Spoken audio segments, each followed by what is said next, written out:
آج ہم جس ٹاپک پر بات کرنے لگے ہیں یہ پچھلے دنوں میری نظر سے ایک آرٹیکل گزرا جو کہ عائشہ احمد نامی ایک لاء اسٹوڈنٹ نے جو کہ لمس میں LLB آنرس کی اسٹوڈنٹ ہے اس نے لکھا تھا، اور اس آرٹیکل میں عائشہ احمد نے فیڈرل شریعت کورٹ اور لاہور ہائی کورٹ لاہور کی دو ججمنٹس کو کریٹیکل ریویو کرنے کی کوشش کی۔ میں نے جب اس آرٹیکل کو پڑھا تو مجھے اس میں تھوڑی سی کیوری ہوئی، اور میں نے بھی کیوراسٹی میں ججمنٹس کو جو کہ PLD 2017 FSC اور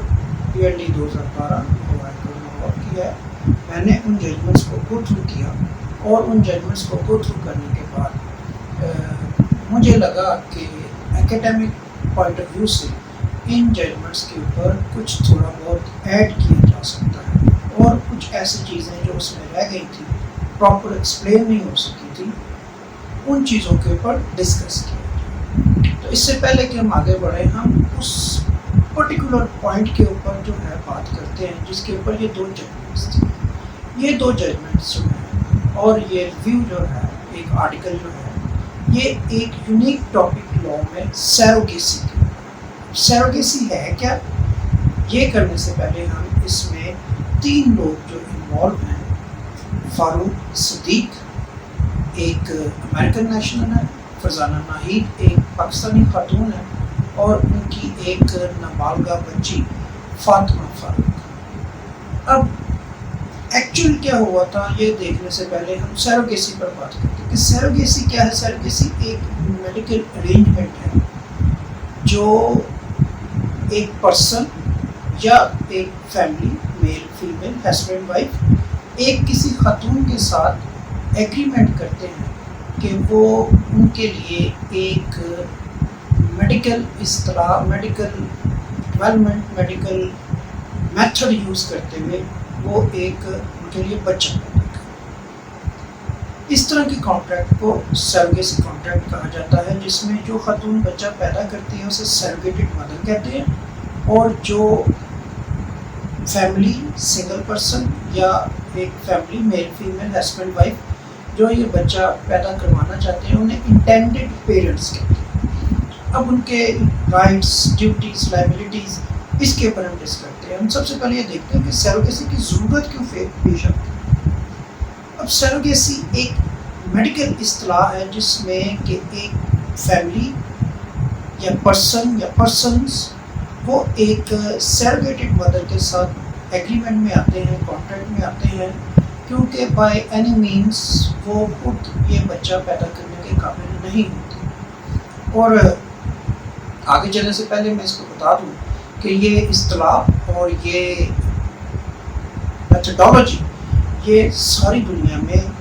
ریکگنائز بائی لاء ہے، ایون انڈیا تک میں یہ ریکگنائز بائی لاء ہے، اور ایران بھی اس کو ریکگنائز کرتا ہے، اسلامک کنٹریز میں سے۔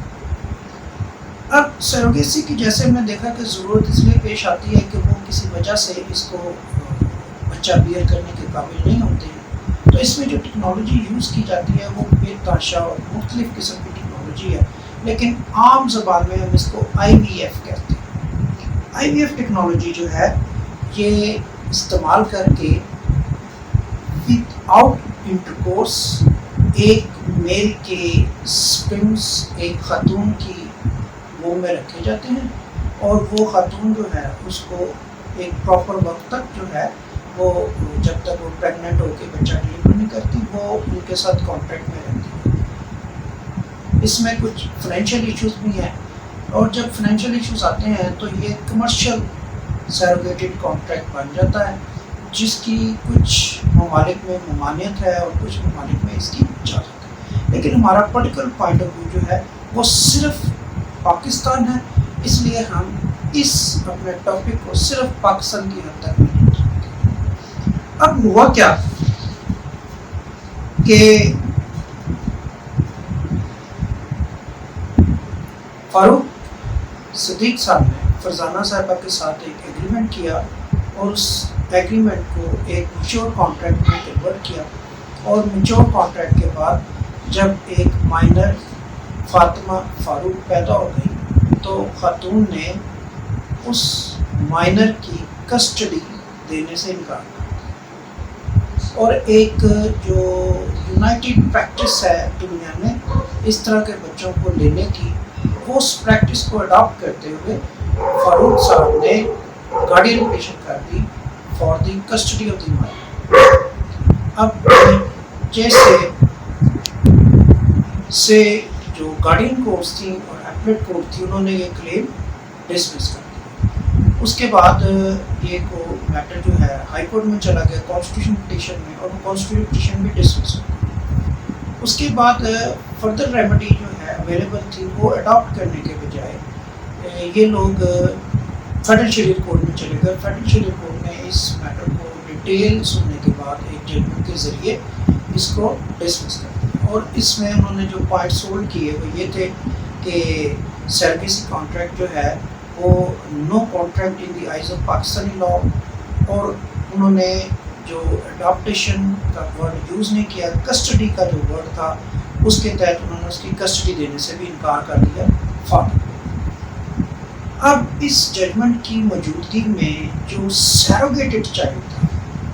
اس کا کیا بنے گا، کیونکہ اس ججمنٹ میں نے جب اس کو گو تھرو کیا تو جو سیروگیٹڈ چائلڈ تھا، یعنی جو ایک کانٹریکٹ کے نتیجے میں پیدا ہوا تھا، اس کی رائٹس، لائبلٹیز، اس کی لیجیٹیمیسی، ان چیزوں کو ڈٹرمن نہیں کیا گیا، نہ اس کے اوپر کامنٹ کیا گیا۔ تو میرا جو ویڈیو ہے وہ ہے بھی اسی پوائنٹ کے اوپر کہ جو سیروگیٹڈ چائلڈ ہے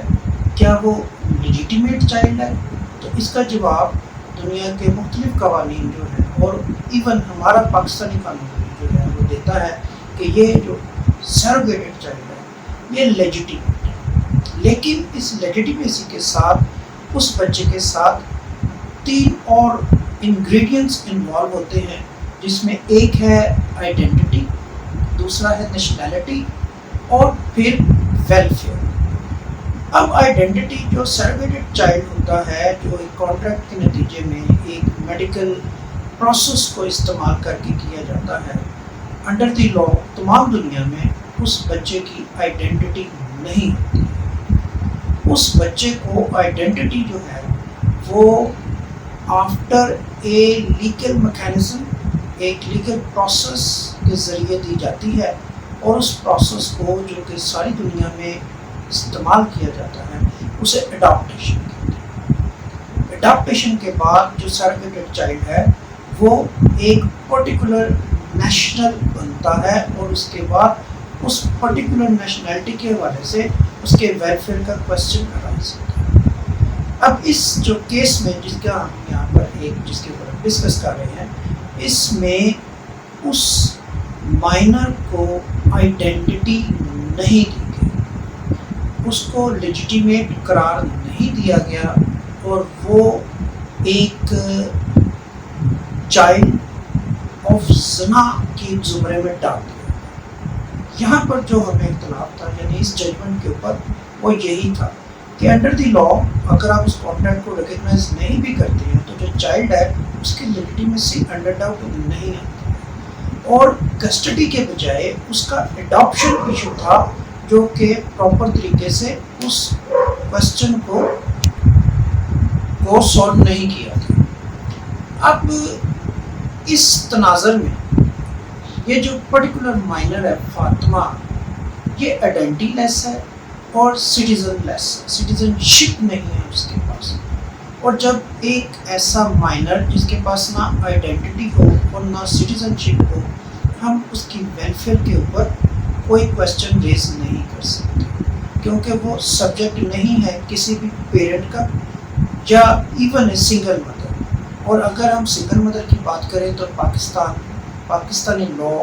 پاکستانی جورسڈکشنز سنگل مدر کو ریکگنائز نہیں کرتی ہیں۔ یہاں پر ایک چائلڈ جو ہے ہی اور she must need a parent name, جو کہ اس پرٹیکولر کیس میں اس امپورٹنٹ کوسچن آف لا کو سالو نہیں کیا گیا۔ ہم مزید آگے چلتے ہیں کہ جو ویلفیئر ہے اس مائنر کی، اس کے اوپر اگر اس کے پاس آئیڈینٹی نہ ہو اور اس مائنر کو سٹیزن شپ اویلیبل نہ ہو، تو اس مائنر کی جو ویلفیئر ہے وہ بھی ختم ہو جاتی ہے۔ تو اس مائنر کی کیٹیگری کیا ہوتی ہے؟ تو انڈر دی ریکگنائز لا اور جو دنیا کے ڈفرینٹ جوڈیشل سسٹمز ہیں وہ اس چیز کو اکنالج کرتے ہیں اور اس بیبی کی اس مائنر کی جو اسٹیٹس ہے اسے ایک ابینڈنڈ سیروگیٹڈ چائلڈ کا اسٹیٹس ہے۔ اب جو ابینڈنڈ سیروگیٹڈ چائلڈ ہے اس کو آپ نہ یتیم خانے میں رکھ سکتے ہیں کیونکہ یتیم نہیں ہے، اس کی پیٹرنٹی ابھی ڈٹرمن ہی نہیں ہوئی، وہ اپنی ماں کے پاس بھی نہیں رہ سکتا کیونکہ اس کی ماں ایک سیروگیٹڈ مدر ہے جس کو ہم عام زبان میں ایک بیولوجیکل مدر کہہ سکتے ہیں، لیکن لا اسے اس کی مدر کنسیڈر اور ریکگنائز نہیں کرتا کیونکہ الٹیمیٹلی ایسے چائلڈ کو ٹلٹ کرنا پڑتا ہے ٹورڈ دی انٹینڈڈ پیرنٹس۔ اور اب جب ہم ڈسکس کر رہے ہیں کہ ایک سیروگیٹڈ چائلڈ جو ہے اس سے ابینڈنڈ کر دیا گیا ہے تو ابینڈنڈ کی صورت میں اس چائلڈ کا فیوچر کیا ہوگا؟ وہ چائلڈ اسٹیٹ لیس ہے، نیشنل لیس ہے، وہ چائلڈ پیرنٹ لیس ہے، وہ چائلڈ اب صرف اس کا ابیوز ہو سکتا ہے انڈر دی لا جو کہ کورٹس آف لا بالکل ریکگنائز کرتی ہیں، اور وہ اس کا ابیوز جو ہے وہ کیا ہوگا، اس کو مختلف جرائم کے لیے استعمال کیا جا سکتا ہے۔ اس طرح کی چائلڈ ٹریفکنگ ہوتی ہے، پھر انہیں چائلڈ لیبر، چائلڈ پورنو اور اس طرح کی چیزوں میں، اور اس طرح کی ادر جو انلیگل ایکٹیویٹیز ہوتی ہیں اس میں استعمال کیا جاتا ہے۔ یہاں پر ہم ایک مثال بھی دے سکتے ہیں کہ تھائی لینڈ جو پہلے کے سیروگیٹڈ کانٹریکٹس کو آنر کرتا تھا اور لا ریکگنائز کرتا تھا اور ابھی بھی کرتا ہے، وہاں پر کمرشل سیروگیشن جو ہے اس کو بین کر دیا گیا اسی وجہ سے کہ ایک آسٹریلین کپل نے وہاں پر ایک سیروگیٹڈ کانٹریکٹ کیا، اس کانٹریکٹ کے نتیجے میں 2 سیروگیٹڈ چائلڈ وہاں پر برتھ پا گئے، اور ان میں سے ایک چائلڈ جو ہے انہوں نے لے لیا اور دوسرے چائلڈ کو انہوں نے ابینڈنڈ کر دیا۔ اب پریزنٹ کیس میں بھی جو نابالغہ ہے فاطمہ، وہ بھی ایک ابینڈنڈ چائلڈ کی کیٹیگری میں فال کر گئی، اور اب اس ابینڈنڈ چائلڈ کو اس سوسائٹی میں مکس کرنے کے لیے، ضم کرنے کے لیے ہمارے پاس کوئی لیگل میتھڈالوجی نہیں ہے، کوئی لیگل ہمارے پاس کورس نہیں ہے، کیونکہ ہماری جو کورس ہیں وہ اس طرح کے کانٹریکٹس کو اب اس ججمنٹ کے بعد، اس ججمنٹ کو شریعت ایپلٹ بینچ میں چیلنج بھی نہیں کیا گیا، اس لیے اس کو فائنلٹی اٹینڈ ہو چکی ہے۔ اب اس صورت میں اس جو چائلڈ ہے اس کو ہم، یہ جو اب سبجیکٹ ٹو دی لا بن گئی ہے اور شی از سفرڈ بائی دی لا، اس کو اب ہم کیسے ڈٹرمن کریں گے کہ اس کے بارے میں اب ہم کیا کر سکتے ہیں؟ تو ہمارے پاس پاکستانی لا میں بھی اور ایز ویل ایز ہم انٹرنیشنل لا کی بات کریں اور تمام کنٹریز جو سیروگیشن کو ایکسیپٹ کرتی ہیں، لبرل ہیں، ان طرح کے کانٹریکٹ کی اجازت دیتی ہیں، کمرشل سیروگیشن کو بین کرتی ہیں، وہ کنٹریز بھی ایسے چائلڈ کے بارے میں کچھ نہیں کرتی۔ ایک ابینڈنڈ چائلڈ جو ہے، سیروگیٹڈ چائلڈ، اس کا صرف ابیوز کیا جا سکتا ہے۔ ہم اس کو کنکلوڈ کرتے ہوئے وہ کوشچن اٹھاتے ہیں جو کوشچن اس ججمنٹ میں مسنگ تھے، جن کے جواب ہمیں نہیں مل سکے۔ سب سے پہلے کہ اس کیس میں جو سیروگیٹڈ کانٹریکٹ پارٹنر تھے ان کی کریڈ ڈسکس نہیں کی، وہ کون سے فقہ سے تعلق رکھتے تھے، یہ اس میں ایک بہت امپورٹنٹ خلا ہے۔ دوسرا کہ ہمارے قانون کے مطابق، ہمارے جو ملک میں شریعت اپلیکیشن ایکٹس ہیں، اس میں پرنسپل یہ ہے کہ ہر پرسنل کو اس کے شرعی قانون کے تحت، اس کی شریعت کے تحت اس کو ٹریٹ کیا جائے گا۔ اب اگر اس میں کریڈ کا ہم کوشچن اٹھا رہے ہیں تو اگر کریڈ کا کوشچن یہ بتاتا ہے کہ وہ دونوں یا ایک فقہ جعفریہ سے تعلق رکھتے تھے، تو فقہ جعفریہ کے مطابق جب ان کے پر فقہ جعفریہ کا قانون لگائیں گے تو یہ کانٹریکٹ لیگل ہو جائے گا. شریعت اپلیکیشن ایکٹ ہوتا ہے. ہم مزید آگے چلتے ہیں کہ جو کہ as well as religious issue بھی ہے اور لیگل ایشو بھی ہے کہ اس کوشچن کو سالو کرتے وقت کریڈ کے کوشچن کے ساتھ فقہ کا کوشچن جو ہے وہ سالو نہیں کیا گیا, اور ڈفرینٹ اسکالرس اور فقہ عالمس جو ہیں اس میں ان پوائنٹ کے اوپر اوپینین سالو نہیں کی گئی اور ان کے فتاواز نہیں لیے گئے کہ اس طرح کے کانٹریکٹ کے بارے میں ان کے فتاواز کیا کہتے ہیں. جنرلی اس ججمنٹ میں اگر ہم گو تھرو کرتے ہیں تو انہیں سنی اسکول آف تھاٹ سے کنسیڈر کیا گیا ہے, اور سنی اسکول آف تھاٹ جو ہے وہ اس طرح کے کانٹریکٹ کو ہمارے ملک میں شریعت لاء کے تحت پروٹیکشن نہیں ہے. لیکن یہاں پر ہم ایک امپورٹنٹ چیز کو ڈسکس کرتے ہیں کہ ابو ظبی, گلف اسٹیٹس اور اس طرح کے عرب کنٹریز میں ایک کائنڈ آف میرج جو ہے وہ بہت پاپولر ہے, اسے کہتے ہیں نثار. نثار کے حوالے سے اس پرٹیکولر ٹرانزیکشن کو, اس پرٹیکولر کوسچن آف لاء کو نہیں دیکھا گیا اور نہ ہی اسے ٹریٹ. اب ہم مزید اس کے اوپر ڈسکس کرتے ہیں کہ وہ کوسچن جو ہم اٹھا رہے ہیں اس میں جو سب سے امپورٹنٹ کوسچن ہے کہ جو سیروگیٹڈ پارٹنرز تھے ان کے اوپر ایک قدغن لگا دی گئی کہ وہ ایسا کانٹریکٹ لاء کے تحت انفورس نہیں کر سکتے. لیکن اس مائنر کے بارے میں ہم نے ابھی ڈسکس کیا کہ اس کا اسٹیٹس ڈٹرمن نہیں کیا گیا, اور اس کا اسٹیٹس ڈٹرمن نہ کرنے کی وجہ سے, اس کا اسٹیٹس ڈٹرمن نہ کرنے کی وجہ سے وہ جو میڈیکل پروسیجر اویلیبلز ہیں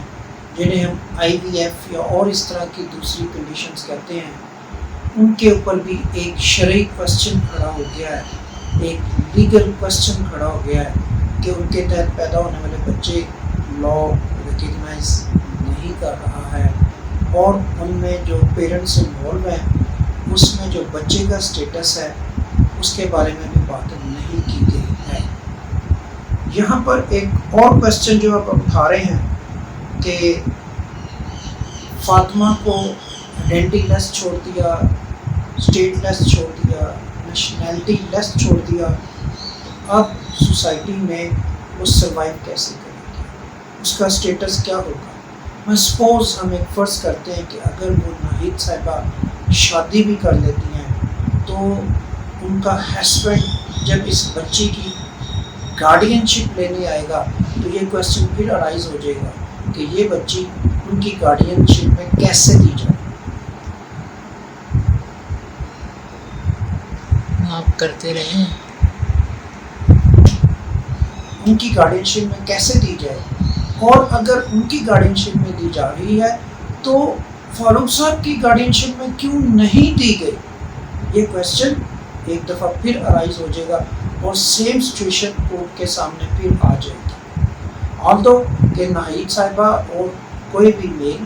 جو اس کی کسٹڈی لینے آئیں گے وہ لیگلی ویڈڈ کپل ہوں گے, لیکن وہ بچی ایک سیروگیٹڈ چائلڈ ہے جو کہ پرنسپلی سیروگیٹڈ مدر اس کی لافل مدر تو ہوتی ہے لیکن اس کی ایکچوئل مدر نہیں ہوتی ہے, اور اس بچی کو آلویز انٹینڈڈ پیرنٹ کے پاس جانا ہوتا ہے for welfare, for nationality, for identity. مزید اس میں جو ہم ایک کوسچن ریز کر رہے ہیں کہ اس میں concept of actual intercourse involve نہیں ہے, اور جب ایکچوئل انٹرکورس کا کوسچن انوالو نہیں ہے تو ہم ان پر زنا کی حد یا آفینس آف زنا کیسے لاگو کریں گے, کیونکہ فزیکل انٹرکورس نہیں ہوا مابین فریقین. اس کے بعد جو سب سے سینسٹیو ایشو تھا جس کے اوپر کوئی کامنٹ نہیں کیا گیا، وہ یہ کہ ایک زندگی انوالو تھی اس میں، ایک مائنر